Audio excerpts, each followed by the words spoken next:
Hello, thank you for tuning in. My name is Larry Lincoln Allen, and this is No More Watching. Bye, next time. I have an interesting subject. Many people told me, you need to stop all that racist stuff you be saying, and that's a racist title. Let me tell you, black people aren't in, in any position to be racist. We do racial things, and it's usually in response to the racist things that they're doing. We're not racist. We're racial. And that's only because of them. But I don't have to explain myself to them. They don't explain themselves to us. The reason I say my title, the Judgment, the House of America, oh, it's judgment time for them. You see, they're going through many of the things that they were putting us through. When I read Project 2025 in 2024, I wasn't really concerned about it because myself and most people I know when we read it, we saw that this is going to hurt them more than us. We've been living like through this all the time. Last hired, first fired, go and get these degrees and then get jobs is really below our skills, having things taken from us,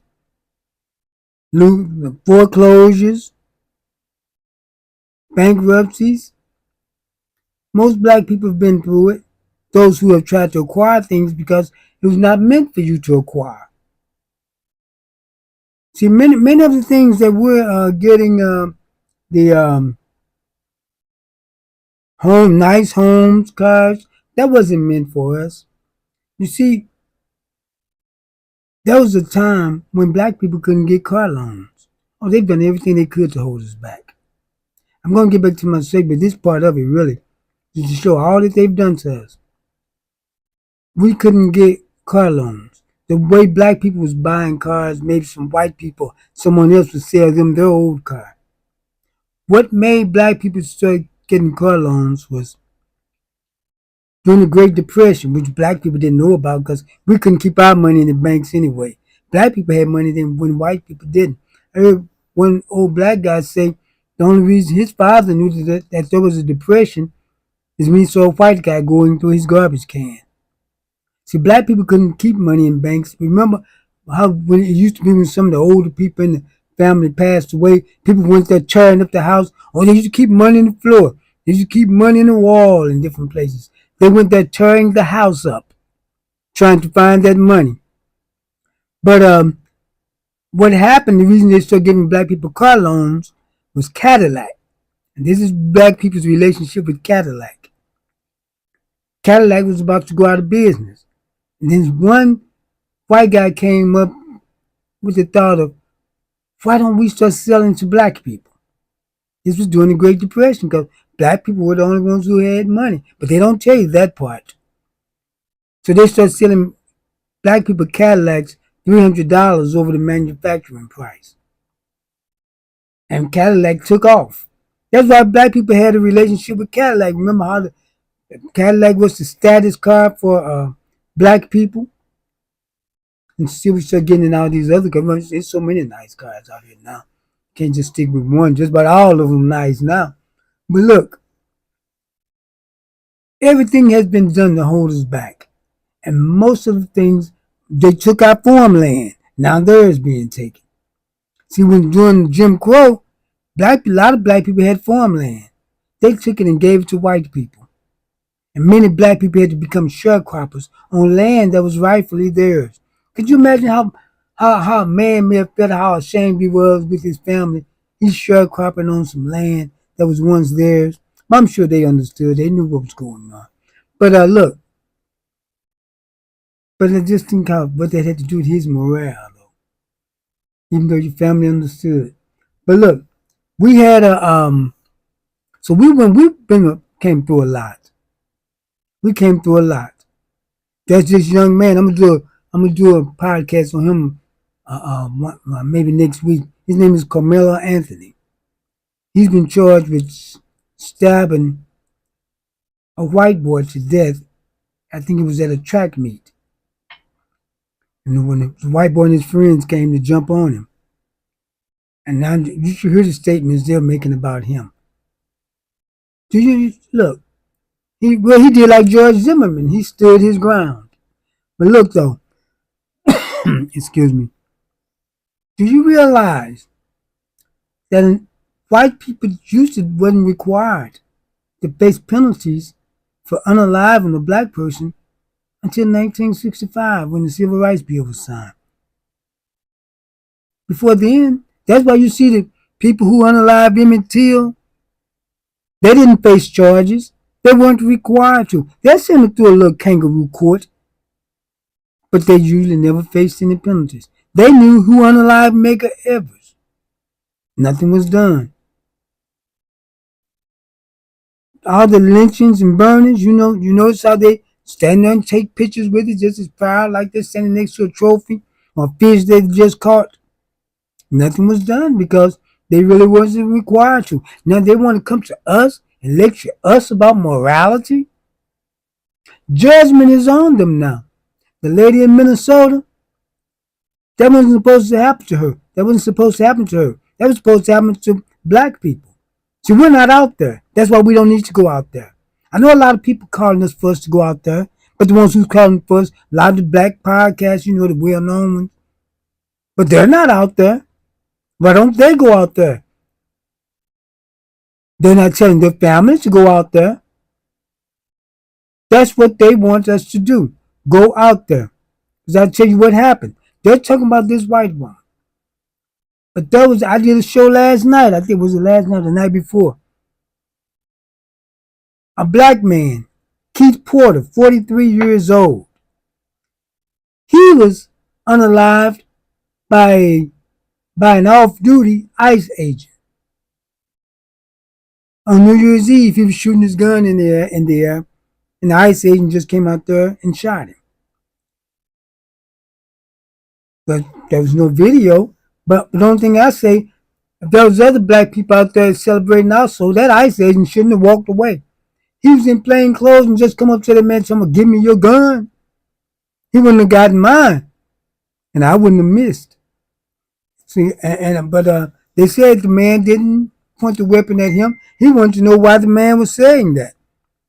What do you want his gun for? He's in plain clothes. Besides, ICE is not law enforcement. They're immigration agents. They are not supposed to bother American citizens. But those black people shouldn't have let him walk away from there. We're too scared of everybody else. We'll deal with our own, but we won't deal with anyone else. And I'm going to tell you what's going to happen one day. I believe these city police and ICE going to get into it one day. I believe they're going to get into it. Because these city police they really don't go for that. Do you know that they tear gas some Chicago policemen one day, and I heard the policeman say they knew this was us over here. They won't even let the police in on the investigation. The local police and the FBI usually in on the investigation. I'm talking about the one in Minnesota right now. They're not even letting the police in on it.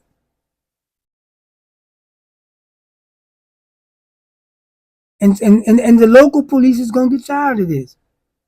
Local police know a lot of these people, and they're going to get tired of this.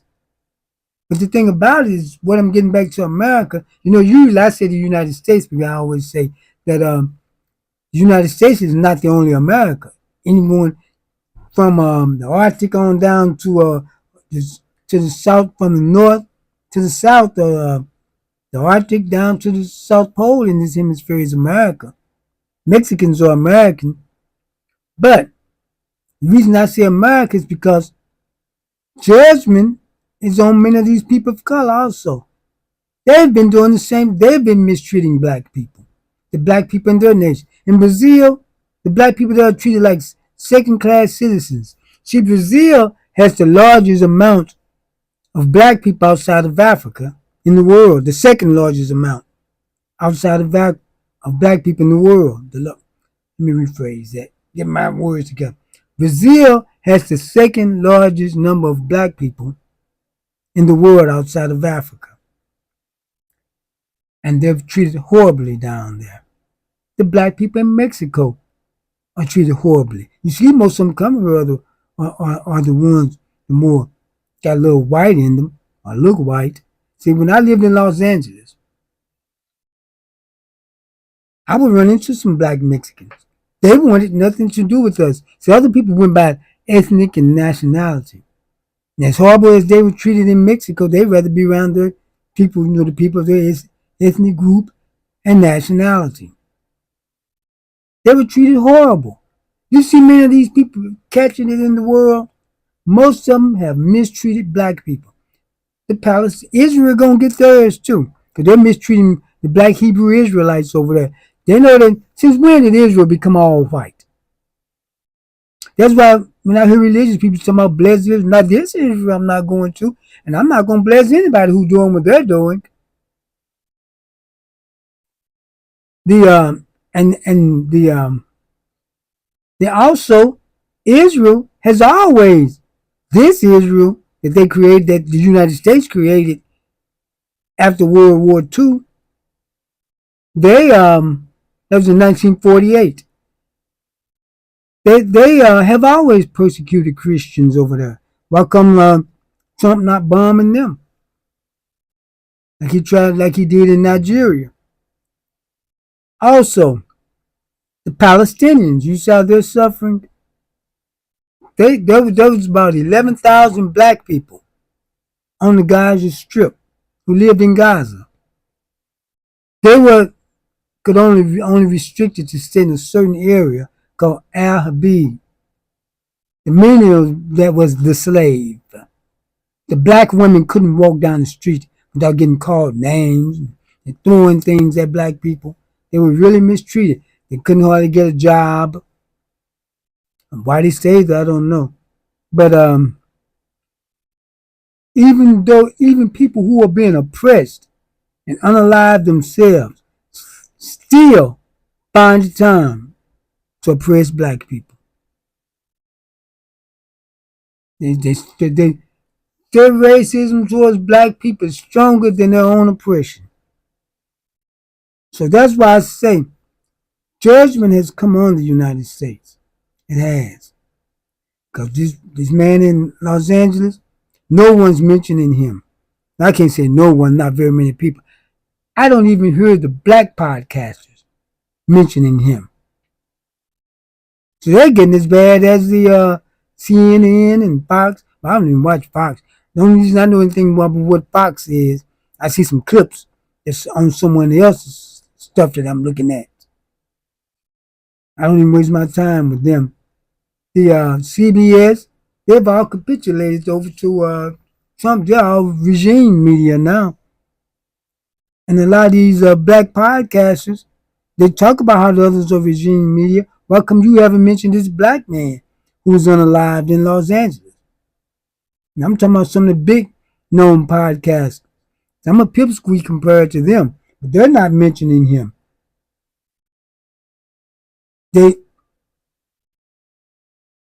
When these black women was unalive, Breonna Taylor, Sandra Bland, and the one that I can't remember this woman. She called the police for some help. She was boiling some water on the stove because she had her hand on the pot. They unalived, shot and unalived her. But you don't hear that much about them, do you? And I'll tell you something else. Remember how they had to stand your ground law? See, that don't apply for black people. Because there was a black woman. There's a man attacking her. It was a domestic thing, but she fired a warning shot.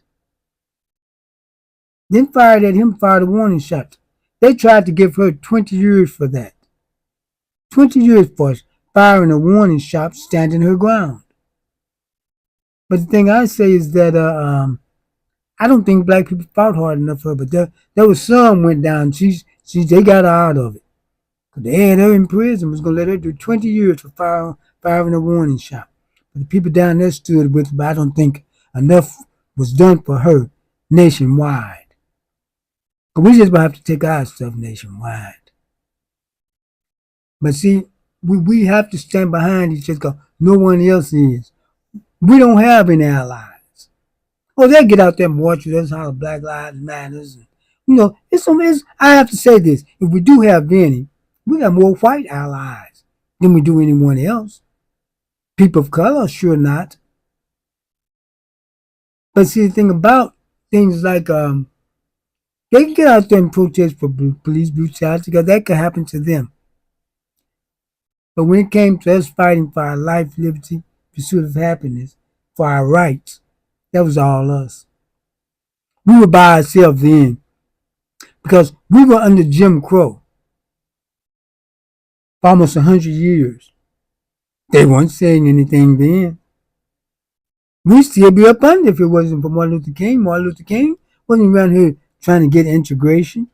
He was trying to get freedom because we were still under get us from up under. Jim Crow which was a semi-form of slavery. You know what Jim Crow was like? I said this the other night, but I want to say it again. It's like you got, and I hate to use thing about a pet, but this is the best simulation I can come up with. You got them chained up by the house. You got a little house for them, got them chained up, just got a little room they could walk around in. So you build a fence around the yard. See? I'm going to unchain them and let them run around in the fence. The dog just as happy he's got more room, a little bit more freedom, but he's still not free. That's sort of like what Jim Crow and slavery was like. But America's about to pay, and so is Europe. Do you see that they're on the verge of war with each other? They had a meeting today. The Secretary of State for Greenland and Denmark, and they had to leave about the meeting because and I think it's France and all. They're sending some troops to Greenland. They're stationing troops in Greenland, and the two people who have went around the world causing mayhem, death, colonization, stealing of resources, destabilized Africa. Europe and the United States wouldn't be where they're at now if it wasn't for the wealth of Africa funding them. Now, they're on the verge of war with each other. I just get my popcorn, sit back and watch. I just hope don't no black people go off to war and have to fight in that mess. But I don't feel sorry for them because the empire has to fall. See, they think Trump came to save America. He came to help with America's judgment. He don't know it though. What has he done to save America? The United States. Everything he has done has been to destabilize and ruin the United States. The economy is in a mess. You know the only thing that's keeping the dial up is 7 countries, 7 tech companies. You take those away, we're going into a depression. And many states already are. So they want to talk against us. But do you know what most of the economic centers are that produce the most wealth in this nation? Areas around black people and where you have a diversity. All black, all white areas don't produce anything because they don't produce anything. Most of the things produced in this nation has not been produced by white people. Most of the inventions and most of the tech. Most of the tech come from people from India, China, Nigeria. It doesn't come from white people. And Trump has sent a lot of them away. Hard work, they were too lazy to work. They had to go all the way around the other side of the world to do their farming because they didn't know how. Those Africans they brought over here was expert in farming and taught them how to smelt certain iron so they can get out of those log cabins. That's why the black people they were builders. That's why they knew how to build the plantation houses. So when did they do some hard work? And just show you how racism is so strong with them. You had white people back at that time living like dogs, living like animals, didn't have any jobs, but yet they allowed them to go to the other side of the world, bring some people to work for free, and they didn't have jobs. They were starved.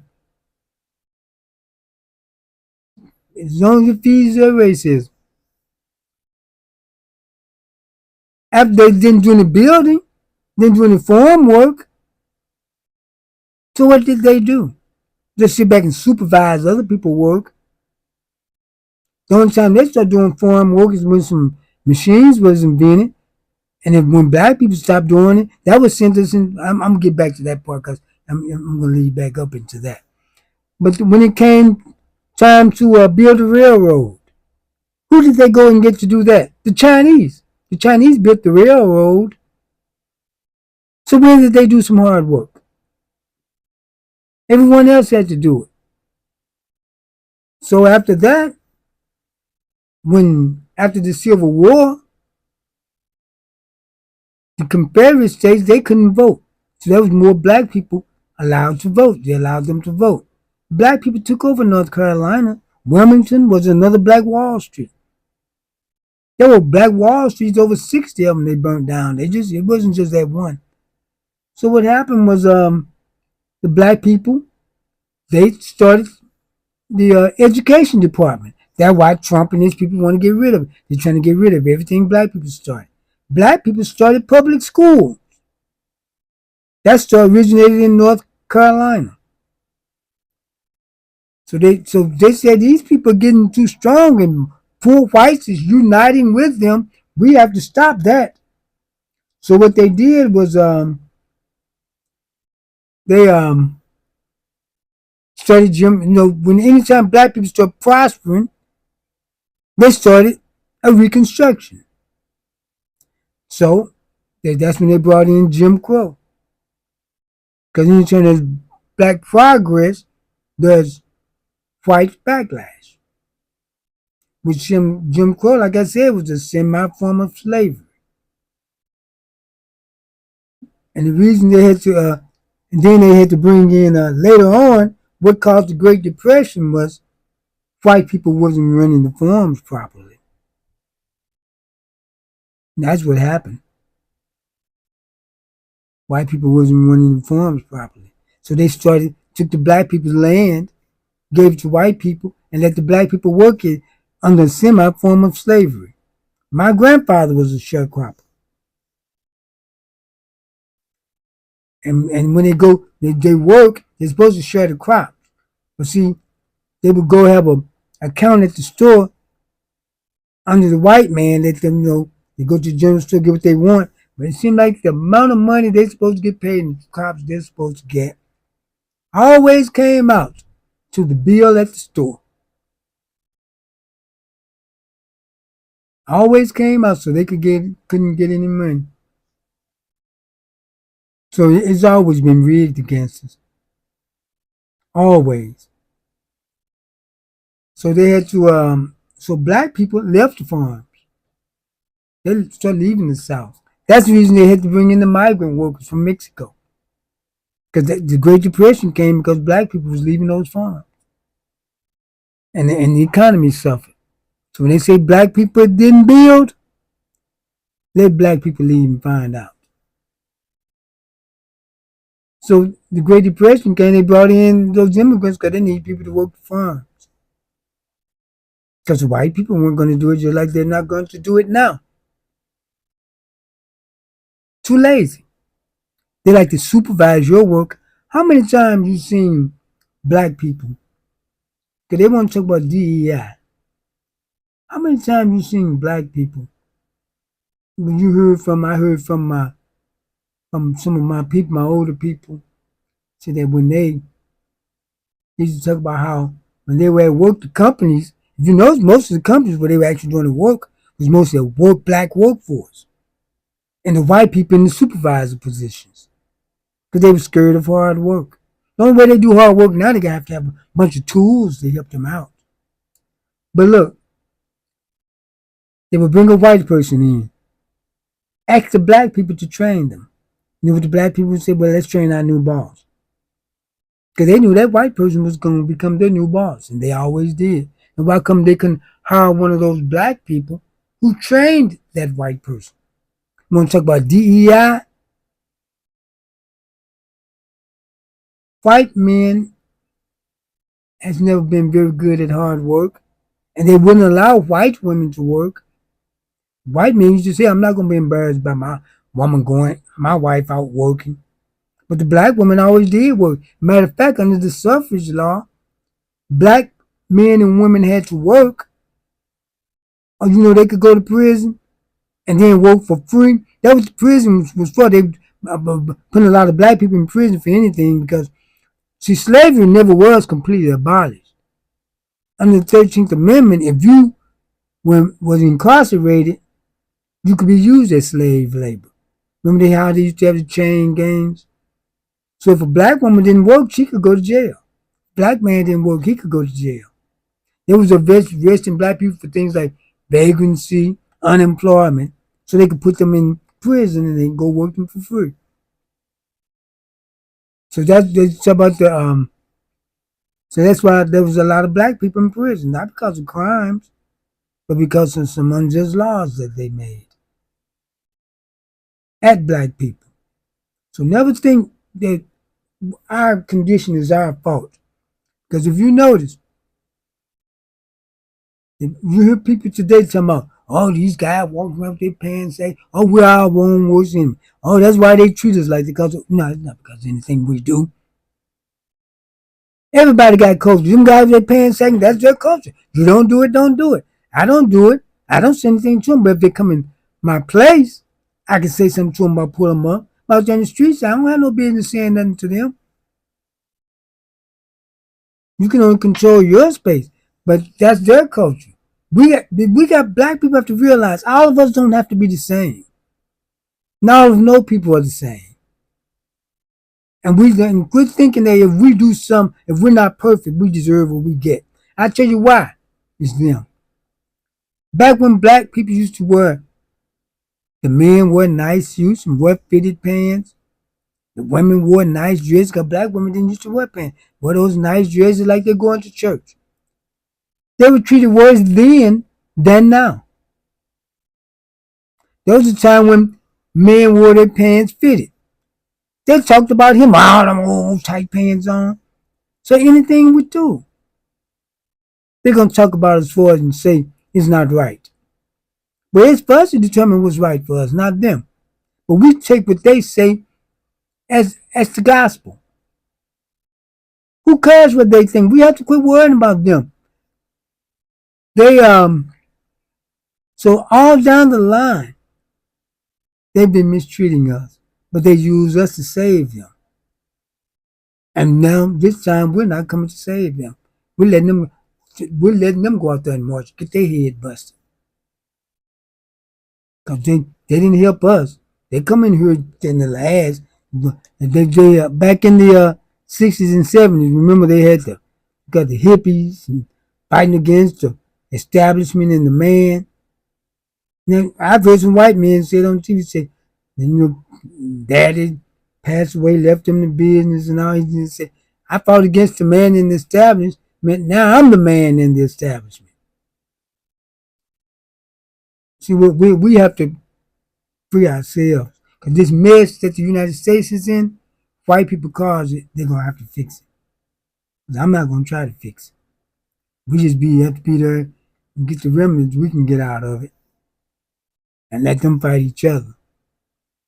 But they're doing some things to those folks. But you know what the difference is between what ICE doing to them and what happened to us? ICE is untrained. Most people from the neo-Nazis, the Klan, Proud Boys, all those white supremacist groups, they aren't even trained. Because most policemen I talked to, they told me to say, a trained policeman wouldn't have been standing in front of that car in the first place up in Minnesota. They would not have stood in front of that car like that. But the thing with black people, when black people was mistreated and unalived, it was by trained policemen, not by untrained ICE agents. Derek Chauvin was a trained policeman. And all these others were trained policemen. And talking about trained, look, I had a white friend one day, so you gotta watch them too sometime.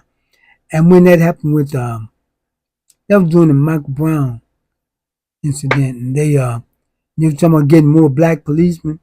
And he don't say, yeah, but yeah, I know he was listening to that scumbag Byron Manning. Oh well. Like I said, he passed on, so now he's a dead scumbag. But they said, well, yeah, well, are they qualified? Yeah, I said, what do you mean? Black policemen will be qualified? What I mean, what do they do to be a policeman? They go through the police academy or come from another department after they've already been to the police academy. Some study criminal justice. So they don't the black policemen go the same route as white policemen? He said, yeah. I said, well, why would the white policeman be qualified and the black policeman not? You guys saw red, the guys. You saying because he's white? Let's look into that. Okay. What policeman have been unaliving policemen unjustly, caught beating policemen unjustly, lying on these police reports? There haven't been black policemen. Those was white and many Hispanic and people of color policemen. So, if anything, the black policemen don't get caught up in all of that. So, if anything, the black policeman is the one qualified, and the white policeman is not, going by their actions. I guarantee you, I doubt a black policeman would have shot that woman like they did, because he wouldn't have been standing in front of that car. And if he saw that he was out the way and the car wasn't going to hit him, I doubt if he'd fired. They had the plates, because the man went and took a picture of a license plate with his phone. But I'm not really into her. I let them deal with her. It's Keith Porter Jr., who I'm concerned about in his family. So this is Keith Porter Jr. Let me put my headset on so I can't hear this without it. What's that with Keith Porter Jr.?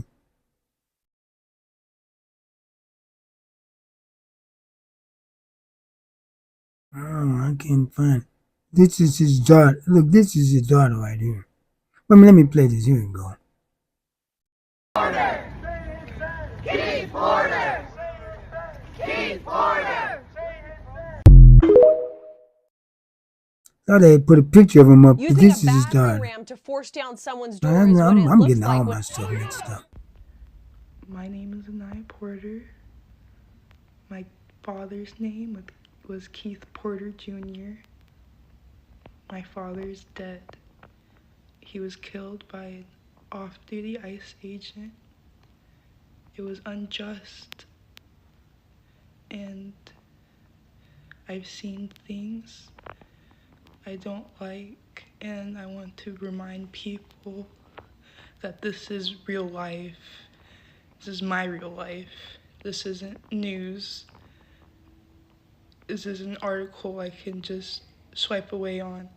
My dad's dead. Please respect him. Say his name. Fuck ICE and Black Lives Matter. Justice for Keith Porter Jr. Some people have said to me, young girl like that cursing, come on, this is 2025. As I said on my other broadcast, you been cursing them kids out since they were 1 year old. Get your A over here. Shut the F up. And you think they're not going to curse? But look, that's what I'm concerned about. That's what I'm concerned about. Because they got enough people concerned about them. And they got enough concern about them. And getting back to America, see, all over America and Europe had ruined Africa and then want to sit and talk about them, call them asshole countries and all that. You're the reason, if they are asshole nations, you caused them to be that, stole all their stuff, and it's time for you to give it up. The United States is ruined. It's not going to ever be what it's been. Everyone's turned against it. They can't trust the United States anymore. And Mexico and all them going to get theirs too for what they did to these black folks. And you Jamaicans, you mistreated black folks up here too. Everyone has. We don't have any allies.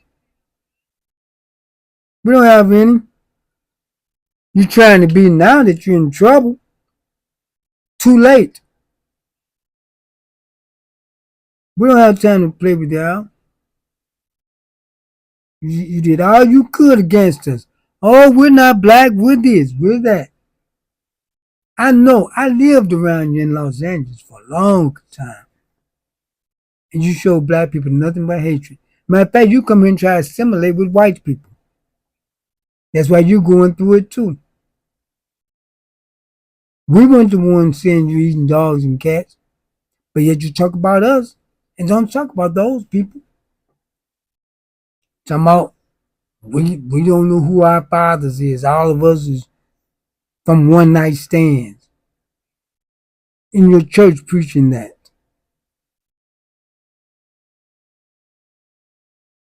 Well, you're going to find out. You're going to find out.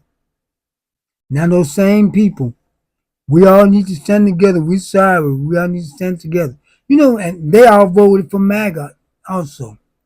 See, there's one thing about most MAGA people. They're only sorry when it hits them. The farmers, all of them only sorry when it hits them. The farmers sued to keep black people from getting any money. The money they had already gotten. No one feels sorry for you. It's about all MAGA people. They're only sorry after they get hit. They all voted to hurt someone. They're just upset because they're getting hurt. They didn't expect it to be them. Did you know some of the Africans and the Jamaicans, the Cubans said they thought black people were immigrants, and we were going to be the thugs and gangsters that get deported, looking to hurt us when we hadn't done anything to anyone. Why does the whole world try to hate us? And then someone help you when you did that, voted for Trump to hurt us? We're not helping you. Help yourselves. We helped you on January 5th. I'm sorry, not January 5th. We helped you back in 2004 on November the 5th when we casted our ballot. You hurt yourself when you casted yours to try to hurt us. Do you know there are many Africans who doesn't even know about slavery? When they're asked what country they're from, they'll say their country. They'll ask the black person, "Where are you from?" The black person say, "I'm from here." No, but I mean, what country you from? Or from Africa? What country are you from in Africa? And the black person tell them, "We don't know." But then they tell them about the slave trade. A lot of them didn't even know. That's why they thought we were immigrants also. Tricks on you. The Haitians had the nerve to speak against us. Do you know how the Haitians got here?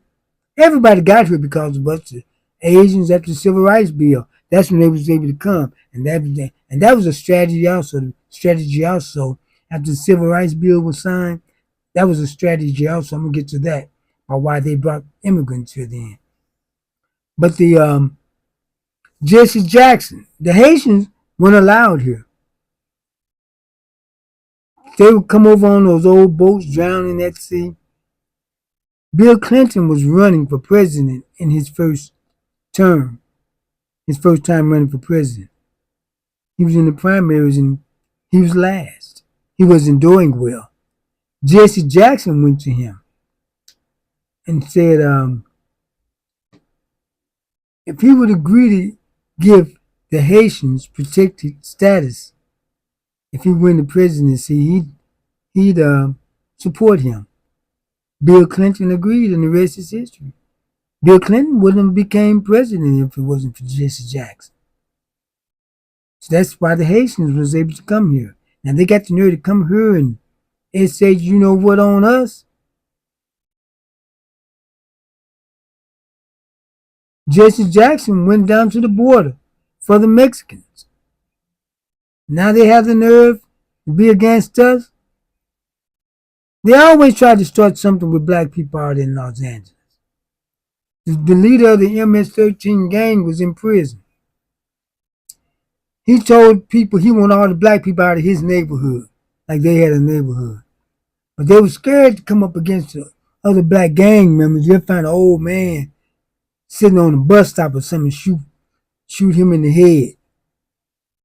They wouldn't go after the Bloods or the Crips. They were scared to do that. But the Bloods or the Crips should have dealt with them on that for coming in your neighborhood unaliving your people. But see, what they would have done,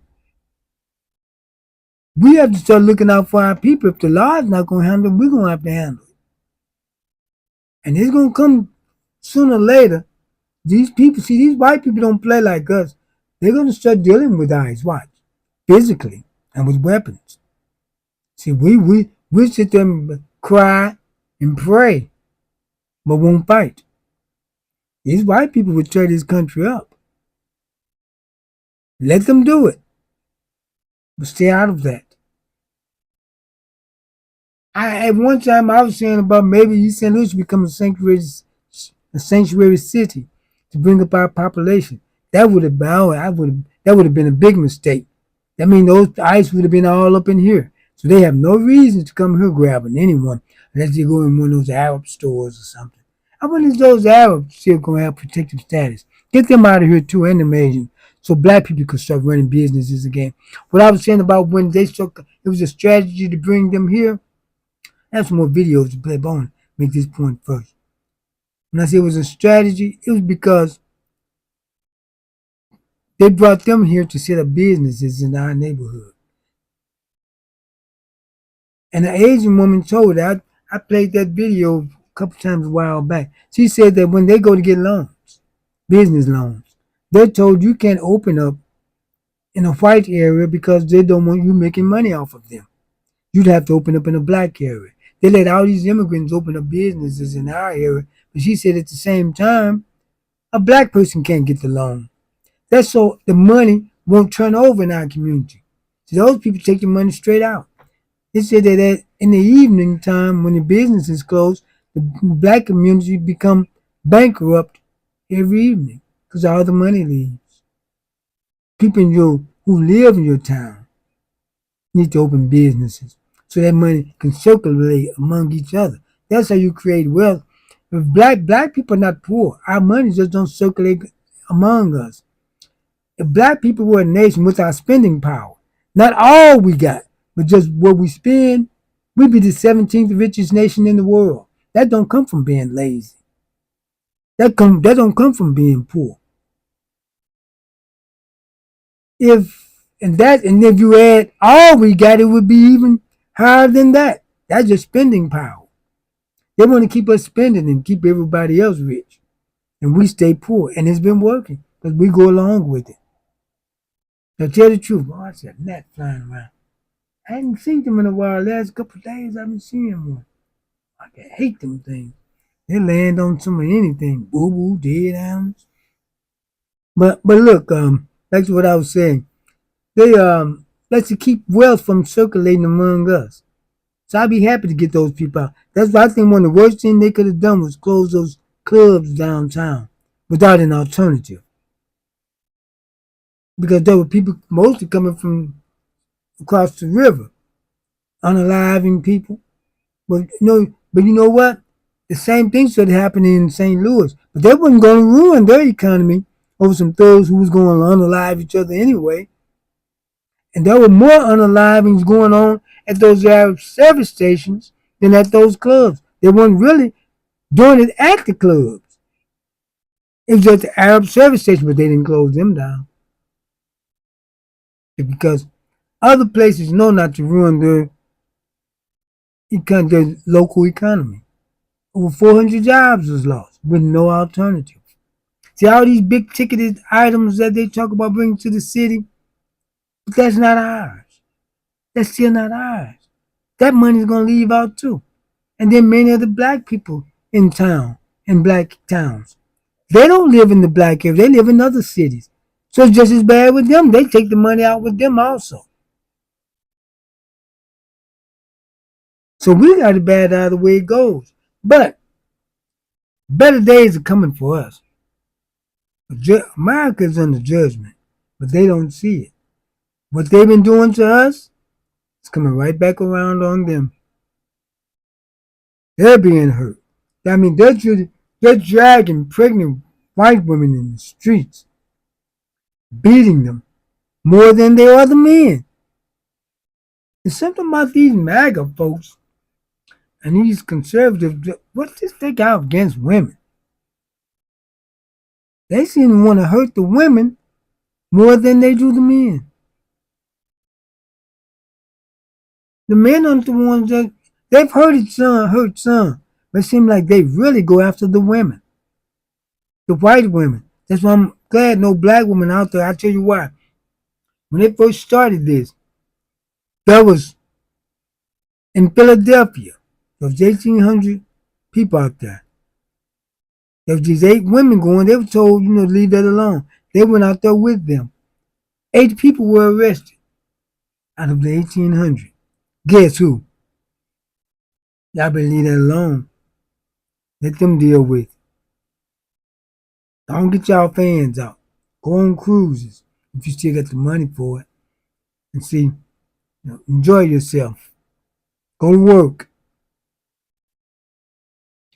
That's what we've been doing. And go to work and and I'm gonna tell you, one thing I do have to say, especially a lot of these young black people, learn the law. Learn the law. So I know a lot of these young people break laws that they didn't even know was a law. They go by what they think. If they do this, I'm gonna do that. No, you don't know the law and end up in jail. I wonder why. But they did this to me. But there's a legal way to do things. I had some brothers I was teaching, telling them that. Telling them, whatever you do, make sure it's legal. Try to be as legal as you can.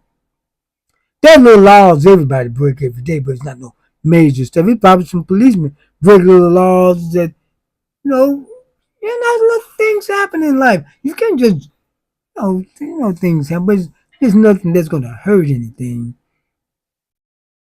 You might change lanes without signaling. That little things like that.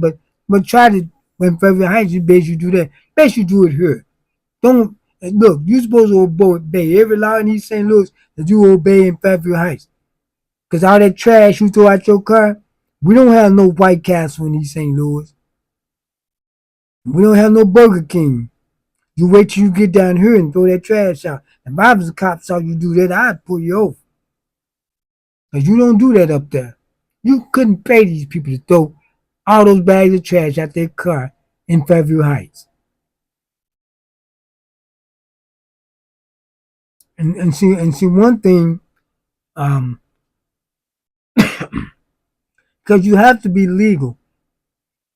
So that, because you can get in trouble by doing things the right way sometimes. But most of the time you're not. And when you do, usually you can get out of it. Usually. I know there's some people who may be in prison for things that they didn't do. But you have to watch what you do and who you be around also. I'll tell you, I know a guy, he said he was in some treasure with a guy, and the guy went in there and robbed some folks. Come run out to the car laughing. Pissed him out. I robbed him, and was driving back. He said he didn't know nothing about it. But the first chance I got, I jumped out that car, went back upstairs to the place he robbed. And when he went to the policeman and told him what happened, and don't let them catch you in the car with him. See, he let them catch him in the car with him. And that's how he got in trouble. You're not supposed to let them catch you in the car with them. Because you can't go to the police and say, I didn't have nothing to do with it. He's not going to tell the police you didn't have nothing to do with it. I'm talking about us right now, because a lot of times we do stuff to get ourselves and they can get us in trouble. And see, he waited and let the police catch him, stop the car and catch him with him. I jumped out of that car. I went back up there and I told the police, look, he did that. He come running out to the house. Oh, you snitched him? Yeah, I snitched. Cause he didn't snitch. When he didn't snitch and tell the police, that man didn't have anything to do with it. I wouldn't want to go to jail for something I did, as long as somebody else did. It's about snitches get stitches. No, snitches get immunity.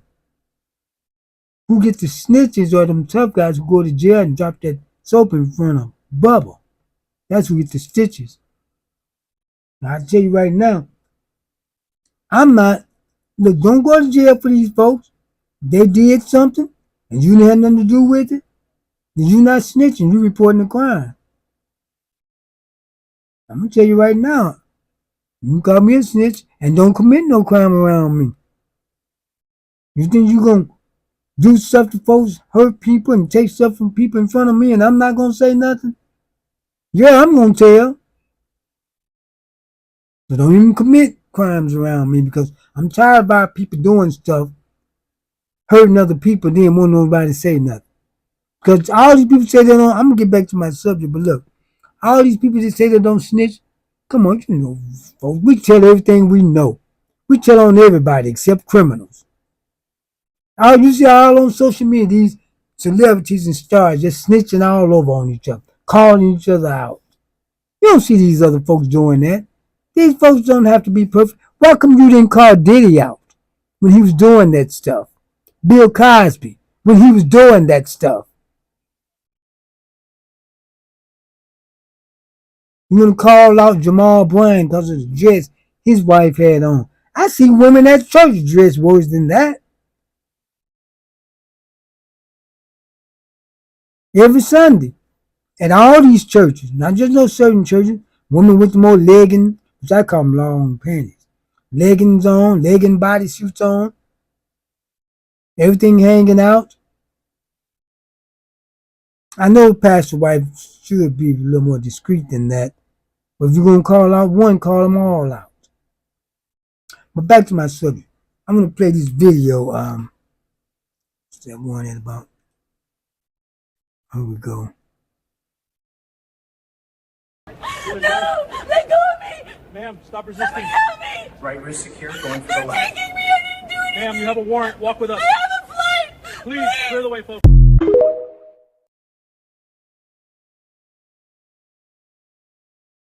You see that? That was a Latino woman. They were taking her away. There's nothing we can do about that. We have to look out for our own. There's some more. Listen to this.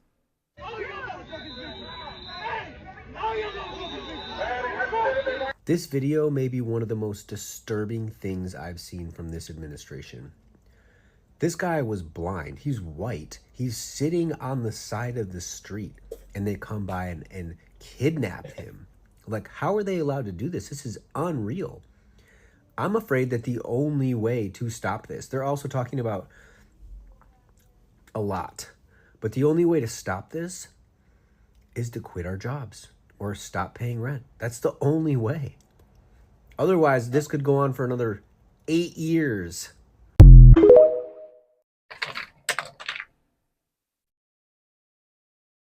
I'm not quitting no job and not playing and don't pay rent over him.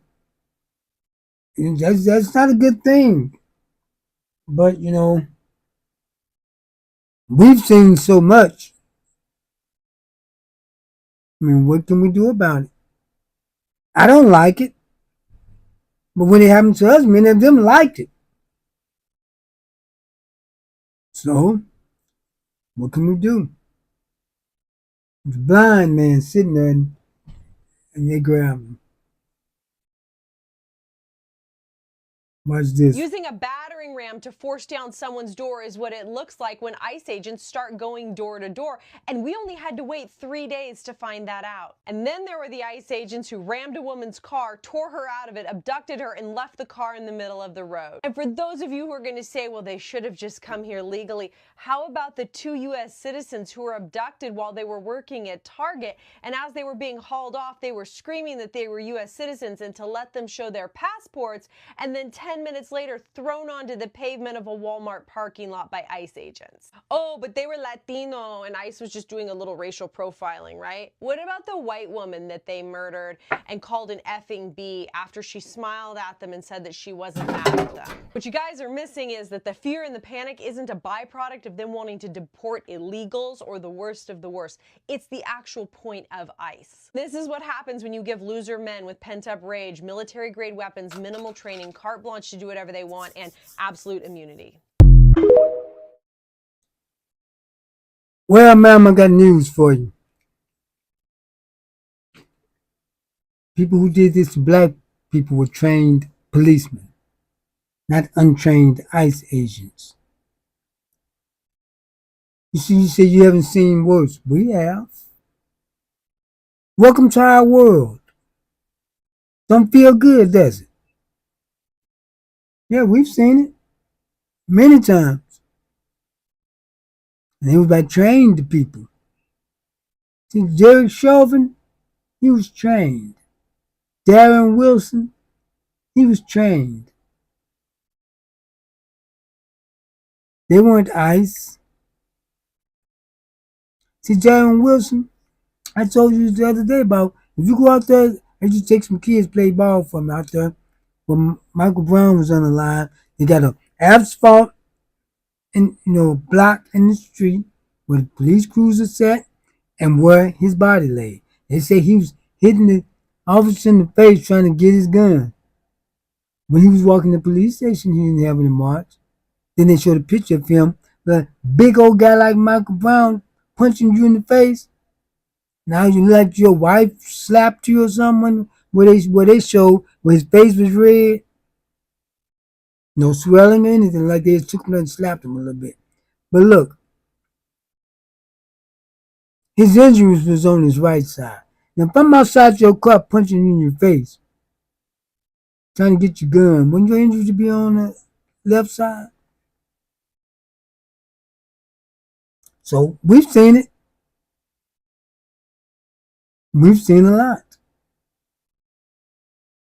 It's nothing new. Matter of fact, it's better for us now than it used to be. See, back then in earlier in the 1920s and all up, it was hell for black people. White people could do anything they wanted to us and get away with it. It could be known they did it. That's why they stood in front of people they had lynched them proudly, taking pictures, smiling, had the children out there, had their little snacks.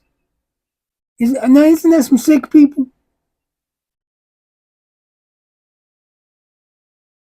That's some sick folks. Been treated like a game. Sometimes took a toe or something as a memorabilia. And now we're supposed to feel sorry for you. Yeah, there was a woman. Here's the woman here they pulled out of her car. But this woman here, you're gonna see, they was telling her to leave.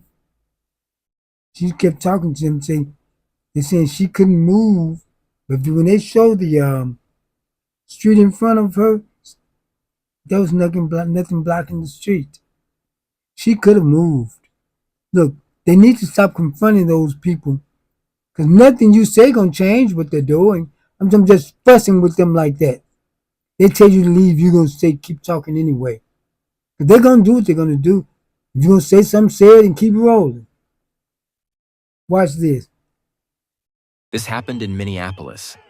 A woman was blocking an ICE vehicle during an operation.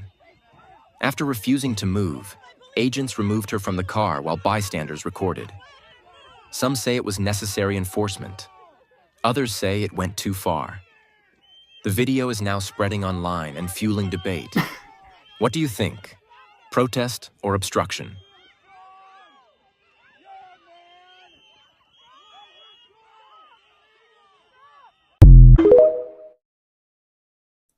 Well, I saw the video where it first started. I thought I had that one up, but they was telling her to move.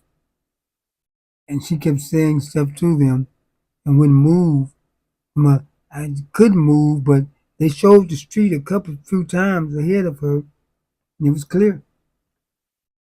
So I just have to tell the truth the way it is. She had a free path to move. And she chose to stand there and go back and forward with them. They say excessive yeah, maybe excessive force, but you know how they are. ICE have shown you how they are. Why would you stand there and fuss with them? Knowing what they would do to you and what happened to the other lady. Go on. You're not going to change anything by yet. If you don't say something, say it and go on. You just keep staying there fussing with them, you're not going to change anything. The only thing you're going to change is your physical condition after they get done with you. That's the only thing that's going to change. You're going to be in handcuffs. Get out the way. You sitting there in your car in the way, you're not going to get nothing done, but you arrested and probably messed up or unalive like they did the other woman. And after they unalive that woman, they showed his camera footage. He called her F and B after he shot her. And you going to stand there and argue with someone like that? Maybe not him, but people with that mindset. Because they said they up to mistreatment of people since that woman was shot. Yeah, and I want to show you something. I got some more video. Here's White privilege is only afforded to those who uphold white supremacy. And white people are learning that lesson now in a way that they have never had to before. A white woman was shot and killed in Minnesota because she aligned herself with people of color. This white woman was not the first person to be killed by an ICE agent. Let's be clear. The reason why it's going viral is because she's white. And the message here is very clear. They want you to know that as a white person, if you are not willing to uphold white supremacy, your white privilege will be revoked.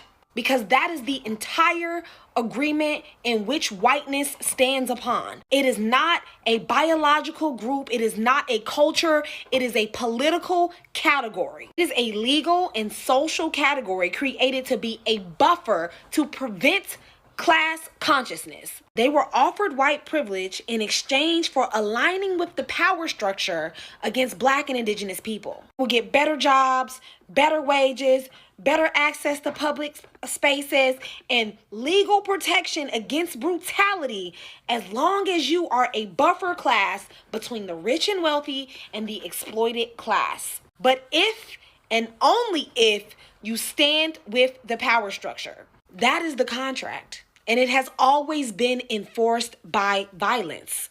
And this isn't new, right? The system only works if white people are compliant. It only works if white people align themselves with the power structure.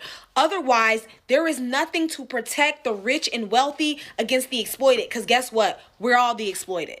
This is the contract that your ancestors signed.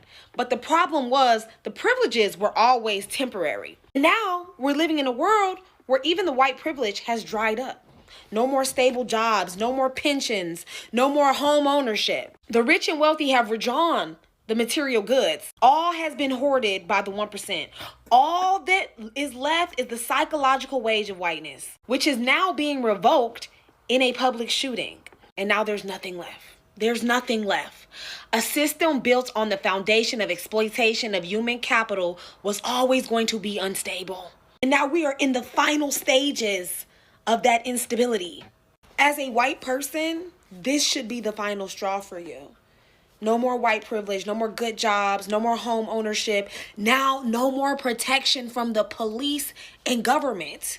You have no reason to continue to be the buffer class between the exploited and the rich. If this is not a wake-up call, I don't know what will be. You have been psychologically manipulated for half a millennia.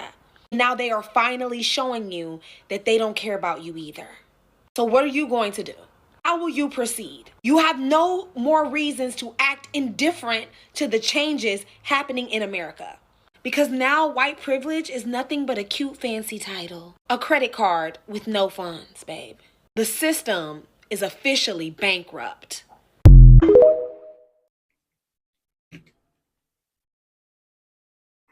I like that. Very, she brought it out very eloquently. She brought it out. She let them know. They're under judgment. I mean, they went along with everything that happened to us. As long as it was, if you notice, like they said, most of the red states, most of the white people vote Republican. Most white people vote Republican because they say that's the white people's party. If you notice, even the black Republicans has to speak against black people. And what they do, they find black inadequacies. Because, everybody can say, yeah, there is some people that do that. Because, everybody has some inadequacies. All races of people do, and all people does. And they harp on our inadequacies to say we're nothing because we're not perfect. We're the only people expected to be perfect. If we're not perfect, we deserve everything we get. But now they're finding out. I mean, they're dragging white women. They drug a white woman. I'm not sure if she was white or Hispanic, though, but they drug her on the ground. And then when they got into prison, got her into the detention center, she lost her baby. But said the Hispanics and all, they were all treated like honorary whites until they helped put Obama in. So this is the second Reconstruction. Let me give it to the Reconstruction. See, like I said, anytime there's black progress, there's white backlash. See, when Obama became president, they said, "Oh, this is going too far." But what the immigrants and Latinos did, see, they used to all vote Republican, but not all. I can't say all. Let me take that back. The majority of them voted Republican. Let me get this net flying around. And got these lights on. Oh, I just see this one. Well, that's all I see. Cause, anytime there's one, there's more. But look, what was I at? That made me lose my train of thought. What was I talking about? I mean, well, I'm gonna just pick up. But see, with the what was I at? So Nat made me lose my train of thought. I wish I could kill him. I mean, unalive him. I'm not supposed to say that. It's just a red flags when you say, "Oh, that's why I say unalive." But the Latinos, they tricked them this time. They used to didn't vote for black candidates, but this time they voted for Obama and helped Obama get in. Remember, that's when they started talking about the browning of the United States. That's why. Oh, this is going too far. That's why they put Trump in because they wanted the good racists in, try to stop what was going on. All these folks taking over now. That the Hispanics been in their and the immigrants been in their doghouse ever since. Ever since they did help Obama get in, that's when this started with them. But they used to be honorary whites. They used to didn't have a problem with the Latino marrying a white woman. They was doing that back in the 50s. Rick and Lucy Ricardo and on TV and Diz on this and Lucille Ball married. White women making songs about their Latin lover. Then this Asian woman a few years ago. So I don't know why people think every time black people get somewhere, they're taking their job, their seats. I mean, who the hell they think they are? She gonna do a lawsuit against affirmative action because she wanted to get in it was a certain school she wanted to get into. So a black person got her seat. What make her think she got a seat reserved for her? Could be some of those other people got black people seats that we weren't allowed to get. It's really the other way around. But she sued, and now Asians can't get in. It stopped it. Asians can't get in. They hurt themselves trying to hurt us, and they've been doing that all the time. Look at the Jamaicans. We go to their festivals and people having Jamaican singing rock, rasta, they skirt on the green black, yellow, and red, the Jamaican colors, and do they come to our stuff? Do any of these other black immigrants come to anything we do?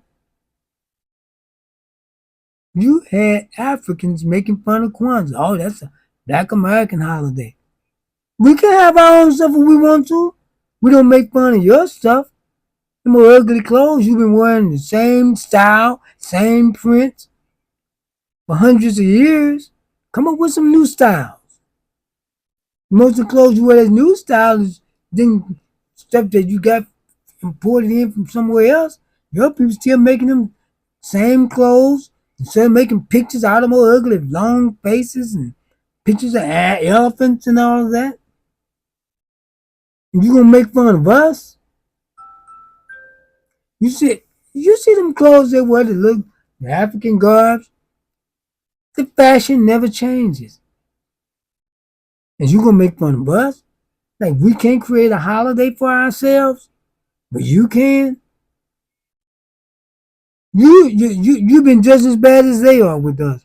And when we're not helping you out, you can get out of here too. Because having you other black immigrants here haven't helped us any. You stayed away from us, didn't want anything to do with us. The Somalian saying that they're successful and we're not. How are we not successful when we're behind white people? We're the second richest. We were a nation, I told you before, our spending power alone, not all we got, but our savings and our property, our spending power alone will make us the 17th richest nation in the world. You don't get that by being lazy and broke. We're not poor. Like I said, our money just don't circulate among us like it should. And they fix it up by bringing immigrants in here, take our money out of here. I would have been through that already. But look, they are, they said, but the thing about it, they're all up there in Minneapolis in one, all lumped together. So they can see what their people have and don't have. They say they're so successful, then why come 80% of them against some type of public assistance? But then they played that system, though, down at fraud, which I don't blame them. If they can get it, get it. Because of Brett Favre, he committed fraud, welfare fraud down in Mississippi. What was that, $800 million? You haven't heard any more about it. He's the biggest welfare king I ever heard of. Brett Favre used to be the quarterback of the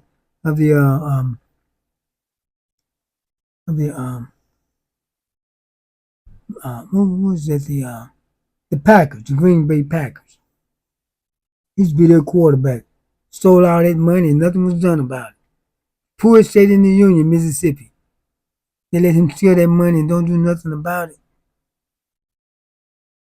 But look, they are so we're spread out more than they are in different cities. But you see black people driving nice cars, doctors, lawyers. So I don't know where they got that from. Even our crime rate. They talk about we commit the most crime. You know how the FBI gauge crime rates? Not by charges, but by arrest.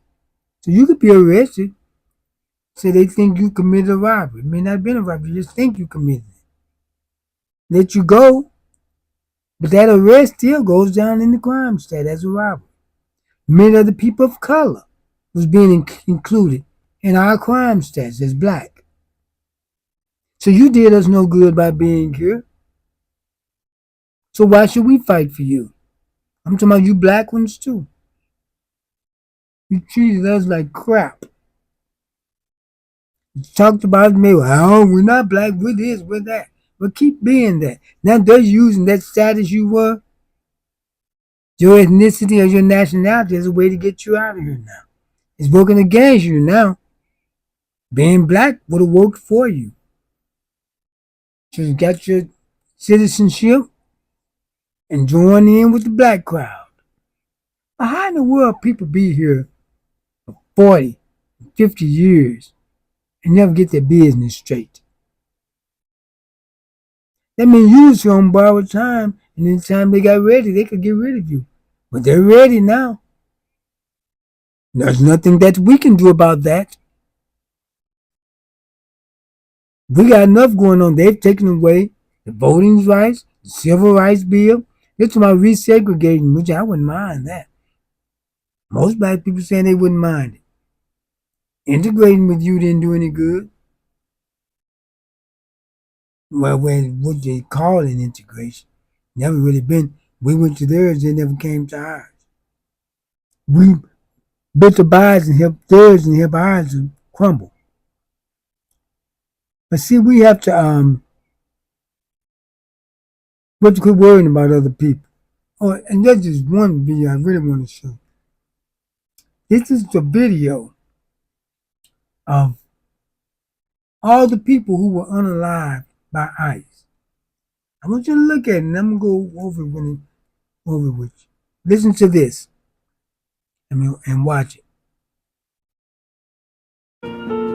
Heart beats fast, colors and promises.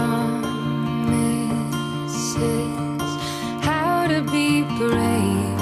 How can I love when I'm afraid to fall? But watching you stand alone, all of my doubt suddenly goes away somehow. One step closer. I have died every day waiting for you.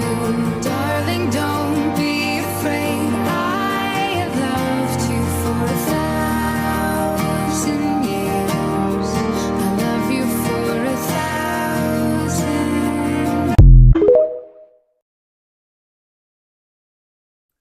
You know what? There's someone missing there. Keith Porter Jr., 43 years old. He was an unalived black man in Los Angeles. He was unalived by ICE on New Year's Eve, an off-duty ICE agent. When I was telling you about, where is he? This was before this woman in Minneapolis. She's the lead picture and the end picture. Where's he is at? I meant to download a picture of him. Thought I did, but I didn't. So you can see how I had one up the other night. But look, you don't care about mine, I don't care about yours. And these people, all these people talking about what black people had come help them. Why should we? You disrespecting our people like that. You put up everybody except the black man. Every one of these people they say was unalived by ICE. And everyone, you put up everyone except the black man. We're not helping you with nothing. I hope I can say many people I know not. I can, if other people want to, that's their business.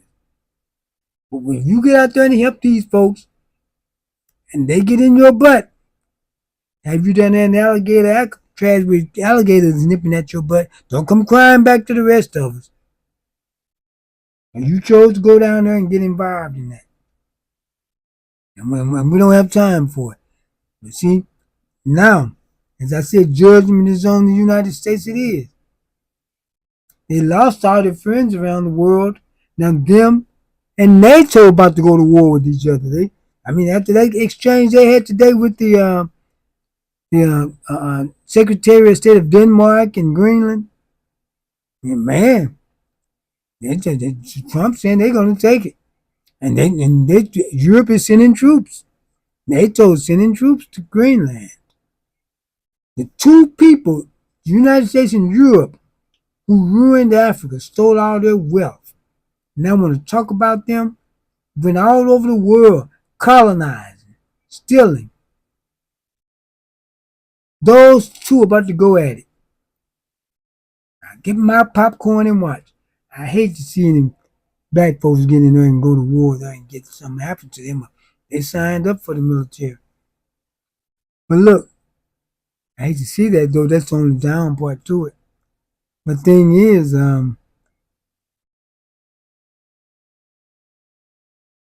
they went all over the world colonizing people. Now their big buddy who helped them with it, talking about colonizing them. Isn't that something? I often wonder, I used to always hear black people talk about karma. I said, well, karma must just be for black people because these white folks sure not getting their karma. Is it just for us? I don't know about no karma. All I know is about judgment and justice. When like judgment is coming up, that might be what karma is, but I don't want to get off into all that. But yeah, they about to get theirs. I hope they do. Those to the United States and in Europe. That's why I don't care about none of them. On this nation only because I live here. Europe, Russia, Ukraine, all of them. I don't even care about China. They mistreat black people over there too. Everywhere they mistreat black people. But see, I know they mistreat black people in Africa, just like they mistreat white people in Europe. Remember how they was doing the Irish?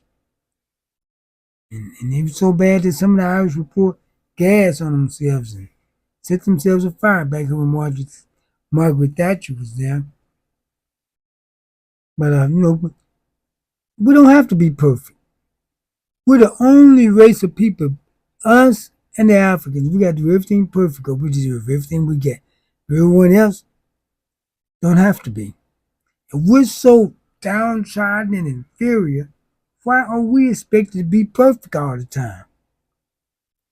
Like I was saying about the black Republicans, and they talk on black people's inadequacies. Everyone has inadequacies, so when they do it, you could say, "Oh yeah, I know folks who do that."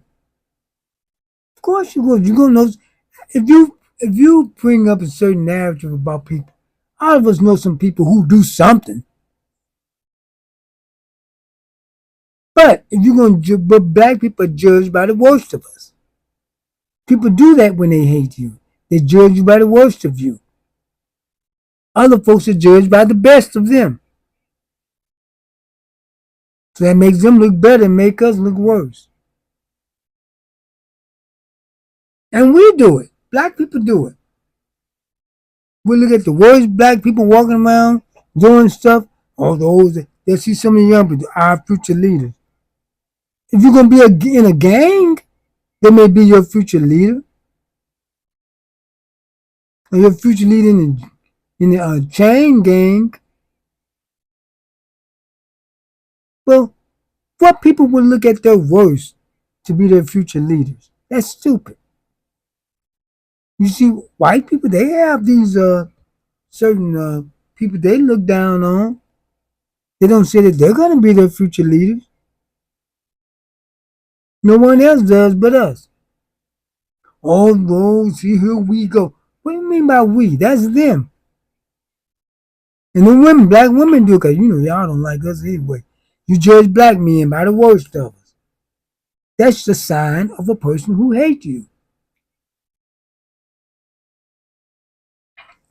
I'm not going to get off into that's a whole nother subject. I'm going to play this other video. Yeah, I'm going to these people.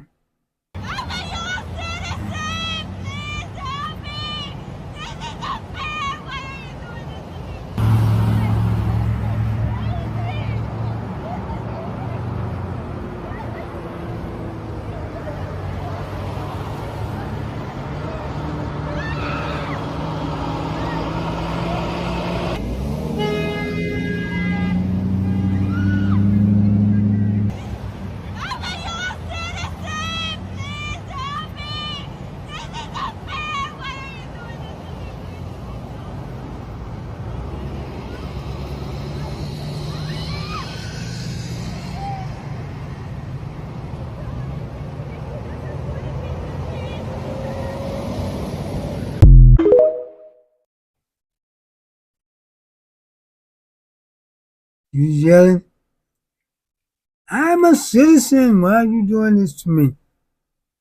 And she look like a white woman. And you know what? Europe and the United States keep those tensions up, they may start deporting some of those European immigrants. Because, you see, you know what, if you notice, you notice how Trump want European immigrants, white immigrants to come over, but you notice they're not coming. You know why? European white people don't like American white people. They don't even want them over there. You don't see them immigrating here anymore. They don't like them. You see, somebody does a genocide in South Africa, and Trump tried to get the white South Africans to come here, which I wish they'd get them out of South Africa. But West South Africa don't seem to want them gone, so that's on them. I let them deal with that. But if you notice, 59 of them came, and no more has come. Even though they've been invited, those people don't want to be involved with with these. Hold on a second. I'm gonna play this video. I wanna get this gnat out of here. Just keep bothering me. Almost went up in my nose. Oh, that's nasty. Nasty thought. But look, why he's gone now? I'll say on here. But look, they don't want to come here. No, none of those white immigrants are rushing here, even though they've been invited. Out of 8 million white South Africans, they was invited to come here. Only 59 came. I heard a few went back. Why should they come here? They just 8% of them. They're 1/8 of the population. Control 96% of the wealth, 75% of the farmland. Why should they come here? And you call that being mistreated? You notice how white men talking about they're being mistreated. We were the one being mistreated. But you notice none of them never want to trade places with black people. To those white South Africans, all of Africa. When they ran, see, those people call themselves Africaneers. When they came into your land, they came as invaders and colonizers, not as immigrants. When you took over politically, you should have ran them out and taken all their wealth from them. But you skirted the United States and Europe. I got all of them out of there, took all their wealth, sent them on planes, trains, anything smoking, butt naked. Get out of here. You don't have to go to Europe, but you got to get up out of here. That's what they should have done, and still can. And they got more power to do it now. Africa's joining BRICS. They ran the French out. The French economy is suffering. Abraham Traore in Burkina Faso, he told the French, you got to get your military hardware, your bases, your soldiers. You don't have to go home, but you got to get up out of here. Burkina Faso is producing their own electric car. They say it's a good electric car. But you don't hear about stuff like that. When they brought the slaves over there, the Africans had their own civilization. They had cities. But they only showed you the people living in the bush. What if they only showed you people in America living out there in those trailer courts and living like animals all down in Appalachia? If people only saw that, what do you think they would think of the United States? My buffing on. Oh, I'm doing okay now. They would think this was a backward nation, but that's how they show you of Africa. But then again, that's Africa's problem. We got our own problems. We got a nation trying to take over, and the other one's not going to do it, and some of our people may go out and get hurt or unalived in war. That's why I advise anyone not to be signed up for the military right now. Those who are already in there, there's nothing we can do about that. And then they do drafting, I wouldn't go nowhere. They ain't gonna draft me. I'm too old to draft, but some of these young people. Even if I was young, I wouldn't go. So like Muhammad Ali. Cause look, this nation is about to get what he's been given. So is Europe. Yeah, they're about to get what they've been given. They're about to go at it with each other. It's just like seeing two people who just robbed you out there in the driveway fighting. And when they drop all your stuff, you can go and get the spoils. Get your stuff back and take theirs too. Yeah. It's about to go down. Well, they really had a heated argument. Trump people in Greenland and Denmark's people. They really had a heated one today. Trump said he's going to take it either by force, the easy way or the hard way. And Europe ready. And you know who's going to help them? Canada. Canada's gearing up. They're getting that drone technology from Ukraine. See, Trump got to realize this is not the world like it was back in the 40s and 50s when the United States went uncontested. What made the United States strong was its allies. Now they're about to fight their allies. You can't go alone against the world. And China and Russia now, they're scared of the United States. They talk that tough talk. Because if China was going to take Taiwan, now would be the time to do it. Now they may, if the Europe and the United States get to scrapping. Black folks try to stay out of that if you can. Let these people destroy themselves. They always said empires are not destroyed from without, but from within. Everyone has done that. Every one of them has done that. They were destroyed from within. So, if the United States destroys everyone from within, let's make sure we don't be a part of that destruction. Let's not try to be a part of it. Let them be destroyed. We've suffered enough under them. No need of us suffering with them. We had enough. Yeah, I played the one about the pregnant woman being dragged. Yeah, I'm playing this to show that, it's on them now. Yep. Here go, man, watch this. No! Let go of me! Ma'am, stop resisting. Somebody help me! Right, that's not a man. They're taking me! I didn't do anything! Ma'am, you have a warrant. Walk with us. I have a flight! Please, clear the way, folks. Oh, I showed that one already. That's not the one I meant to play.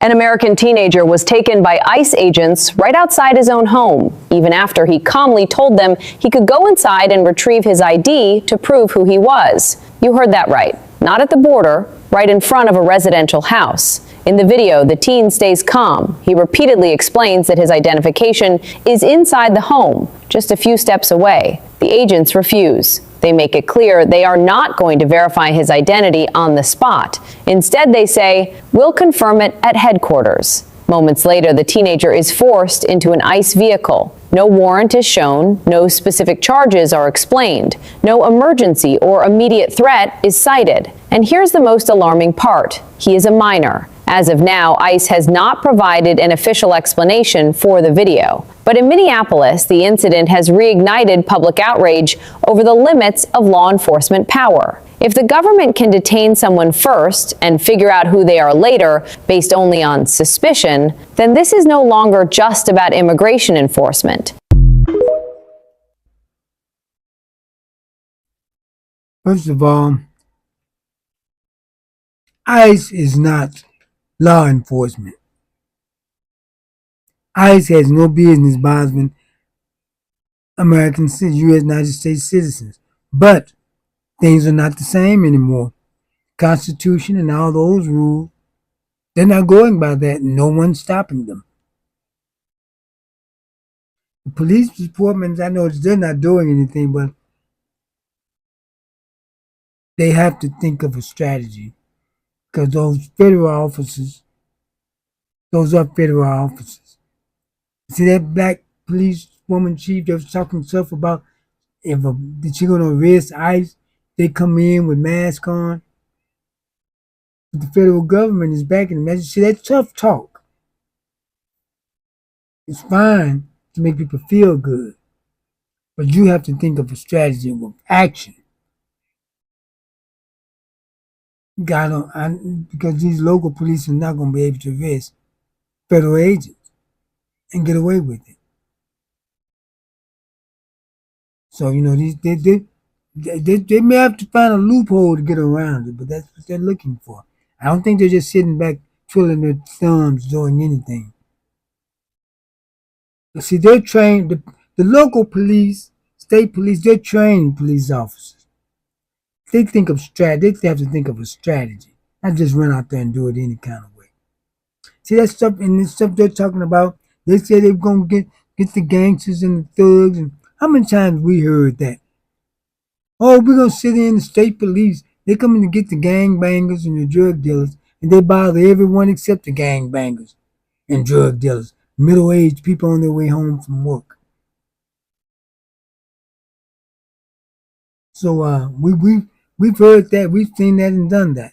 See, we've been there and done that. In New York, when they had to stop and frisk, which I don't think was a bad policy. But you know what what the problem with it was? The way that it was implemented.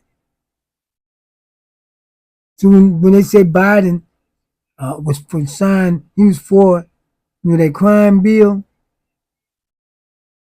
But you know what? So is the Congressional Black Caucus. But see, the thing about the bill is the bill was a good bill. The bill itself wasn't the problem. It's the way that it was implemented. So you could have something on the books that's good, but the people implementing it can taint it. So that's what the problem with a lot of it. They say Kamala Harris. She put a record number of black men in prison. But they didn't say she put a record number of innocent black men in prison in California. And the thing about it, she also got a record number of black men out. She started the program for people to get out of prison because, see, Kamala Harris didn't pick and choose people who come to the prosecutor's office. And she was the state's attorney in California around the San Francisco district. The prosecutor don't choose who comes in there. You commit a crime and you come before the prosecutor. She can't say, well, I'm not going to prosecute him because he's black. Stop getting in trouble. And she wouldn't have been able to prosecute you. She prosecuted other men too in record numbers, not just black men. She did her job and did it thoroughly. So you see, but now back to our subject, let's just kind of ride this out. We don't need to get out there into this stuff. Because they try to get on us. Anything we do, we start going on cruises. Now they're going to say we're ruining the cruises. Because we put boots on the ground. But it's a ship full of black people, the one I seen. We're going to sit there and square dance and they call it waltz like white folks. When they play their hillbilly music, you didn't complain about that. Now the fighting, I have to, we need to cut that out. And we need to cut that fighting out. Can we settle things better than that? Quit beating these kids, raising them up violent. They cause them to go up to be violent. Want to punish anyone who say or do anything they don't like.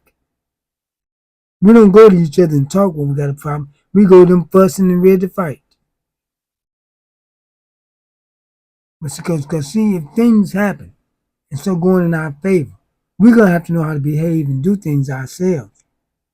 Because things can't be turned over to us and we mess it up. If these immigrants have to leave businesses here and black people start start more businesses in black areas, you got to get there and treat the people right too. Have a nice place and treat the customers right. Because we do have bad customer service with black people. With our own, not with other people's votes, but with our own, we have poor customer service. And you get some people to work for you, train them how to treat people. Because black people, we got to be trained how to be courteous and nice to people. Because we weren't trained to be that way from little children. Like I said about the little girl cursing at the end about her father's video. You see, these little kids be cursing. They doing what they heard. You've been cursing them out since they were little. And still cursing at your kids. And you think they're not going to curse? But I'm going to get ready to get out of here soon. But I just want you to know.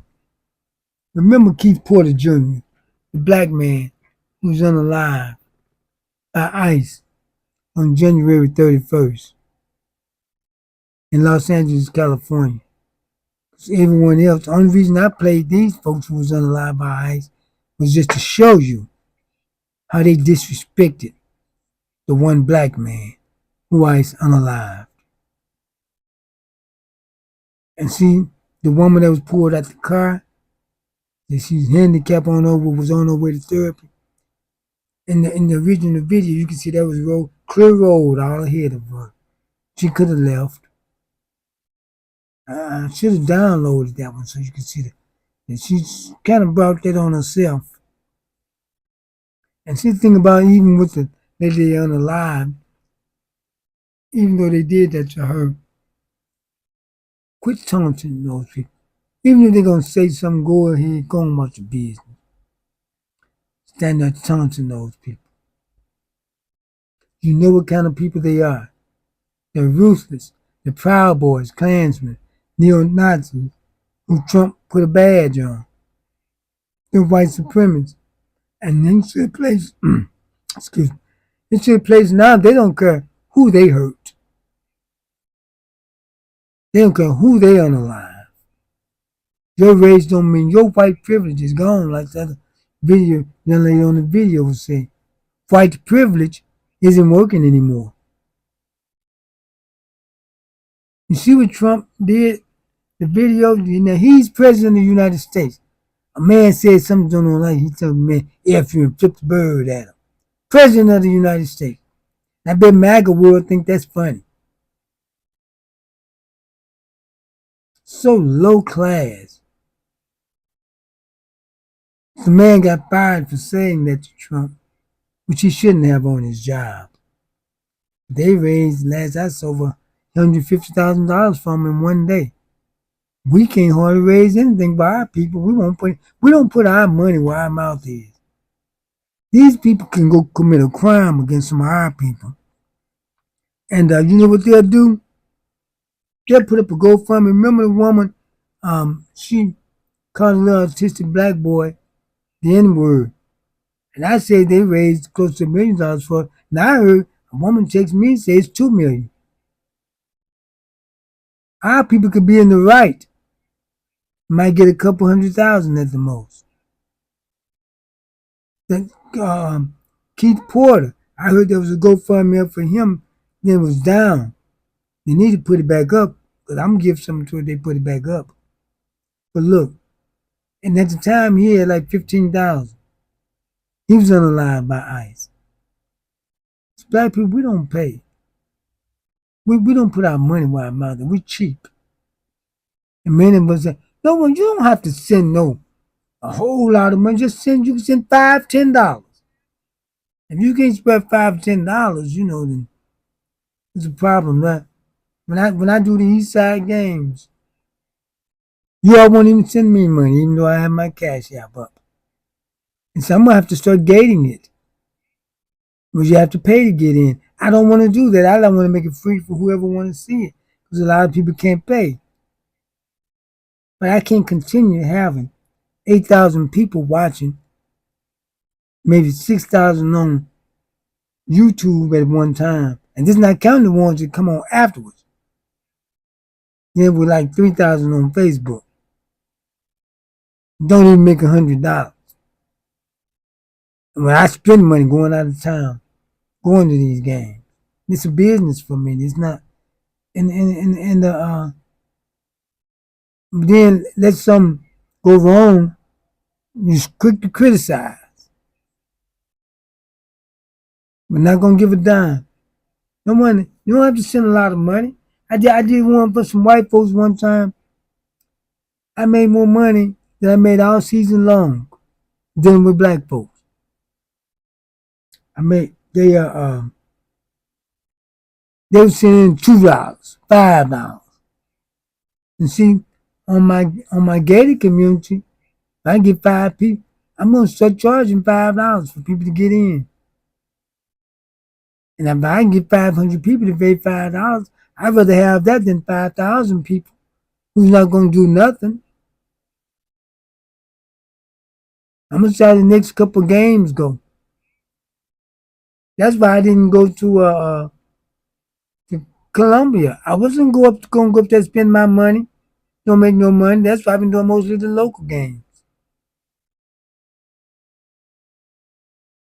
I didn't do Collinsville.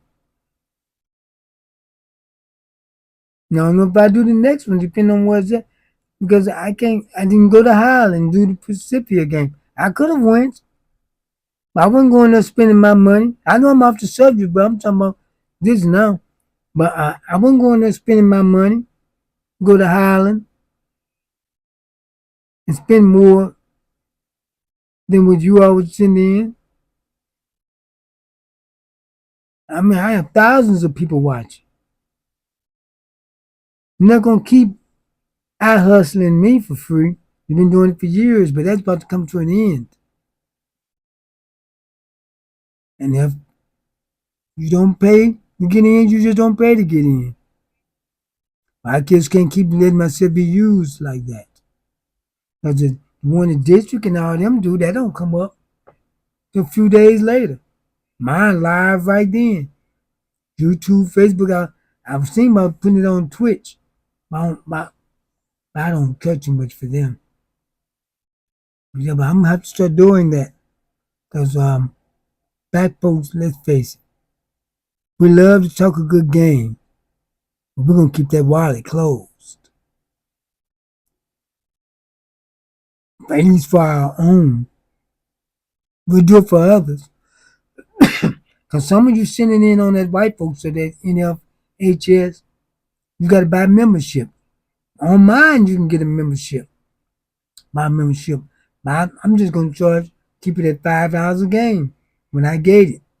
Because I can't keep letting myself be used like that. I'm gonna wait the next couple games and see. Yeah.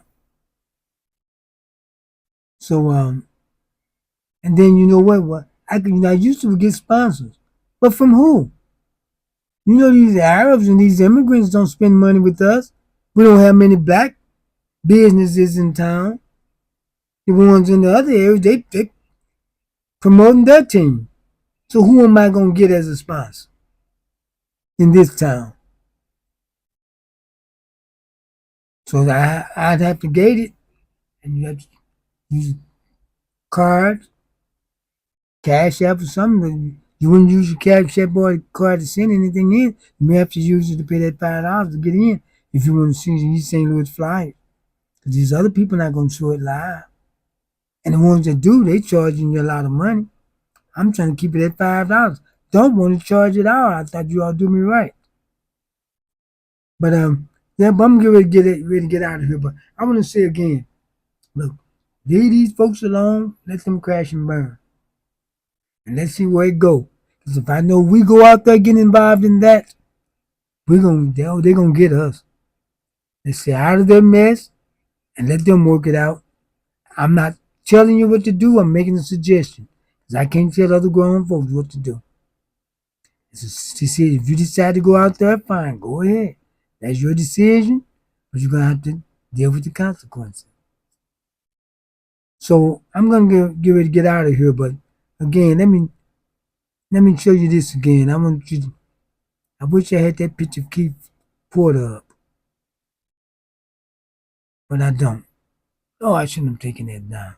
I can't go and try to retrieve it right now. But I want you to hear from Keith Porter's daughter again. My name is Anaya Porter. My father's name was Keith Porter Jr. My father's dead. He was killed by an off-duty ICE agent. It was unjust. And I've seen things I don't like, and I want to remind people that this is real life. This is my real life. This isn't news. This is an article I can just swipe away on. My dad's dead. Please respect him. Say his name.